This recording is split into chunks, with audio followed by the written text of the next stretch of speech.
यहाँ से यहाँ यहाँ मारी।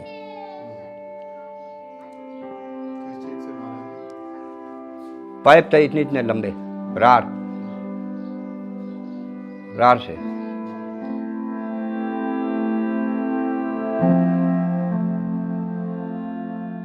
65 साल के सावताराम मेघवाल जब अपने ऊपर हुए जानलेवा हमले के बारे में बताते हैं तो उनके चेहरे पर वो दर्द भी झलकने लगता है जिससे उन्हें गुजरना पड़ा। राजस्थान के पाली जिले की धिंगाणा गांव के रहने वाले सावताराम उस हमले के बाद ठीक से चल भी नहीं सकते। उन्हें लाठी के सहारे चलना पड़ता है क्योंकि उनके पैर की सर्जरी के बाद वो पैर सीधा नहीं कर सकते। सावताराम के मुताबिक उन पर और उनके परिवार पर 28 सितंबर 2021 को गांव के राजपूतों ने हमला कर दिया था। हमलावरों ने लोहे की पाइप से उनका पैर तोड़ दिया था। मेरा नाम सावताराम है सर, और पिताजी का नाम है पुन्नाराम जी। मैं रेवासी धिंगाणा का हूँ।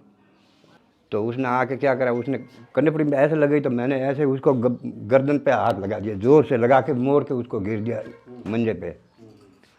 उसको घेर दिया तो उसने क्या करा, दूसरे आदमी के पास थी पाइप, दो आदमियों के पास।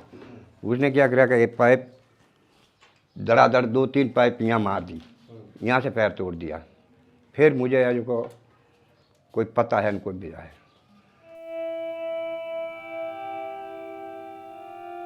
अब आप सोच रहे होंगे कि सावताराम और उसके परिवार पर यह हमला क्यों हुआ। वजह ऐसी है जिसे जानकर आप भी यही सोचेंगे कि आखिर कब तक भारत में दलितों के साथ इस तरह की दरिंदगी होती रहेगी। एफआईआर की कॉपी में लिखे बयानों के मुताबिक सावताराम के बेटे गोविंद ने पाली जिले के कुलथाना गांव में एक छोटा सा होटल खोला था। गोविंद के मुताबिक पास में ही एक राजपूत का भी होटल था और उस राजपूत को यह गवारा नहीं था कि उसके पास ही कोई दलित होटल खोले और उसके धंधे का नुकसान करे। मैंने मेरे गांव से दूर 4 किलोमीटर दूर कुलथाना गांव में मैंने होटल की थी। तो मेरे होटल के बाजू में राजपूतों की होटल थी। तो उन्होंने मेरे होटल के ऊपर रात को हमला करके सब कुछ, मेरे पिताजी का पांव तोड़ दिया, जो भी मेरी होटल के ऊपर आके बहुत सारा नुकसान किया, तोड़ फोड़ की, बाइकें जलाई मेरी, बहुत कुछ हमारे साथ उन्होंने किया। ऊपर जाके फिर भी और झूठा मुकदमा भी हमारे ऊपर उन्होंने करवा दिया। तो हम तो कोई बात ही नहीं जानते। उन्होंने बोल दिया कि इन लोगों ने हमको मारा किया, इतना सारा।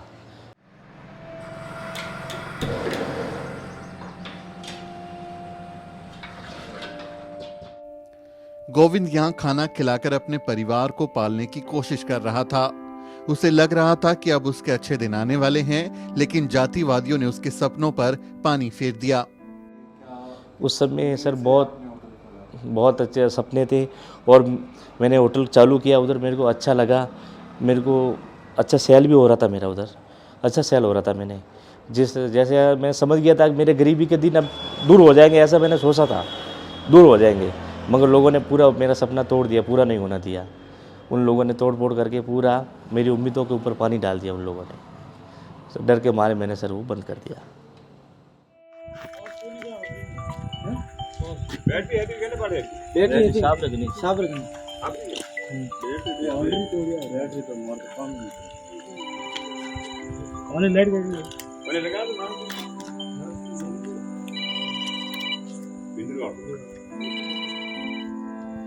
ये तस्वीरें हमले वाली रात की हैं। इन तस्वीरों को देखकर आप अंदाजा लगा सकते हैं कि उस रात कितना खौफनाक मंजर रहा होगा। गोविंद के मुताबिक गांव के ही बंटे सिंह, शक्ति सिंह और महेंद्र सिंह भाटी ने 15-20 अज्ञात लोगों के साथ मिलकर उनके होटल पर हमला किया था। लड़ाई में कौन-कौन थे?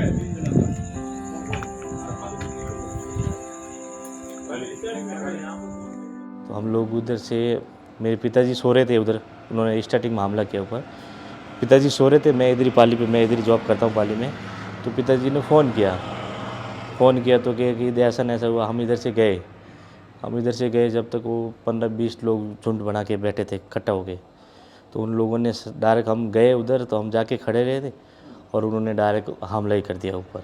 20 लोग 20-30 लोग आगे लट, किसी के पास हथियार भी था, किसी के पास तलवार थी, किसी के पास राड़ थी, किसी के पास बंदूक भी थी। ये सब लोगों के एक बार तो उन्होंने हवा में फायरिंग करके उसके बाद में फिर हमारे ऊपर हम्मा बोल दिया। तो हम डर के मारे अंदर घुस गए। डर के मारे दुकान के अंदर घुस गए, दुकान बंद कर दिया हमने। हमारे पिताजी रह गए पीछे। पिताजी पीछे रह गए तो उन्होंने हमारे को छोड़ के फिर हमारे पिताजी के ऊपर वार करना चालू कर दिया। मेरे पिताजी का पाँव तोड़ दिया उन्होंने, 2-3 लोगों ने मिल के।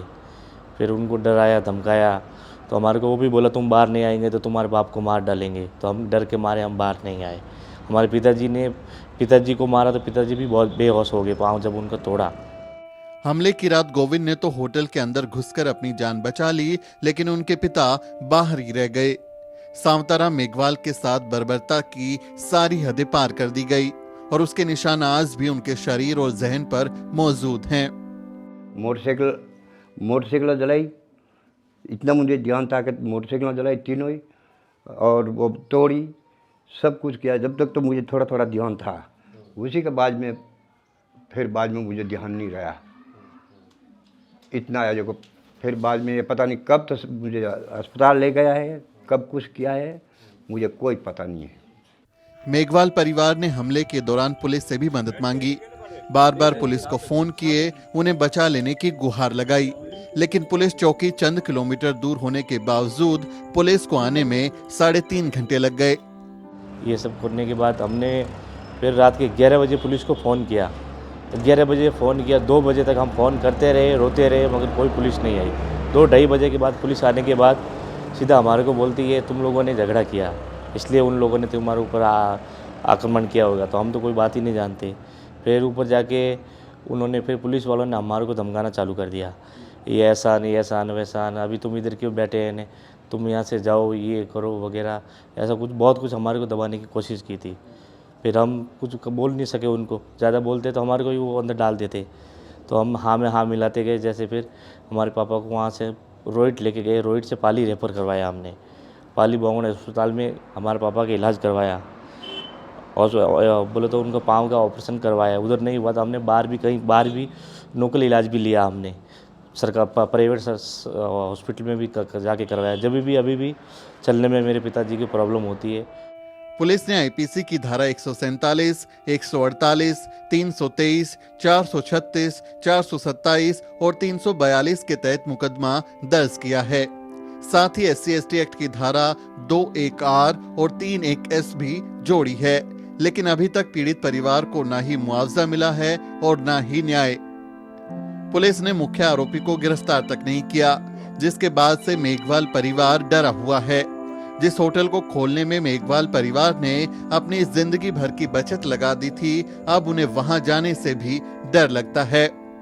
और बहुत सारा मेरे को नुकसान हुआ, 3-4 लाख का मेरे को नुकसान हो गया उनकी वजह से। और मेन यही प्रॉब्लम है कि तू मेघवाल होके होटल कैसे चलाएगा, हम राजपूतों के बाजू में तुम इतने बड़े हो गए, तुम हमारे बाजू में होटल लगाएंगे, ऐसा कुछ ये गाली गलौज वगैरह वो करते थे। तो फिर हमने डर के मारे मैंने वो होटल बंद कर दिया। मेरा सामान उधर पड़ा है पूरा, वो भाड़ा भी मेरा चालू है, सब कुछ चालू है। जब तक अभी मेरे पास पैसे वैसे तो है नहीं, मैंने जितने थे सब लगा दिए उधर केस कस्टडी में, और बाकी हमारे पिताजी का इलाज करवाने में लगा दिए। अभी मैं एकदम खाली हो चुका हूँ। तो इसकी वजह से गांव छोड़ के पाली के अंदर नौकरी कर रहा हूँ, छोटी मोटी इस होटल पे नौकरी करता हूँ। महीने के 10-12 हज़ार मिल जाते हैं, बस इधर ही बैठा हूँ।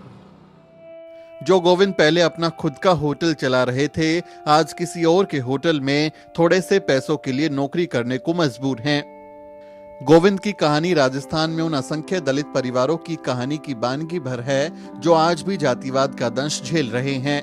राजस्थान में पिछले कुछ सालों में जातीय उत्पीड़न के मामले भयानक रूप से बढ़े हैं, लेकिन राजस्थान की गहलोत सरकार ना ही जातीय उत्पीड़न को रोक पाई और ना ही SC/ST एक्ट के तहत दर्ज मामलों में न्याय दिला पाई। गोविंद को भी न्याय की उम्मीद है, लेकिन न्याय कब मिलेगा इसका जवाब उनके पास नहीं है। हाँ सर, मेन प्रॉब्लम जाती है। हम उनकी सेवा में रहना चाहिए, हम ऊपर नहीं जाना चाहिए। उनका कहने का मतलब यही है कि हम उनके हाथ के नीचे रहना चाहिए, उनके हाथ से ऊपर नहीं जाना चाहिए।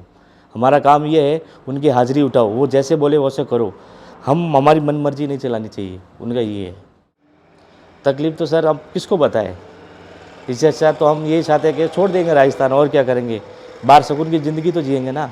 उधर बाहर जाति तो है नहीं, कहीं न कहीं चले जाएंगे फिर, और क्या कर सकते हैं। ऐसा रवैया उनका है तो फिर छोड़ना ही पड़ेगा हमको राजस्थान। राजस्थान दलितों के लिए कब्रगाह बनता जा रहा है और दलितों के खिलाफ हो रही हिंसा में लगातार बढ़ोतरी होती जा रही है। ऐसे में सवाल है कि राजस्थान के दलितों की सुरक्षा कौन करेगा। सवाल तो ये भी है कि आखिर कब तक घटिया मानसिकता वाले जातिवादी खुलेआम घूमते रहेंगे। राजस्थान के पाली जिले से कैमरा पर्सन मोहित कुमार के साथ सुमित चौहान की रिपोर्ट।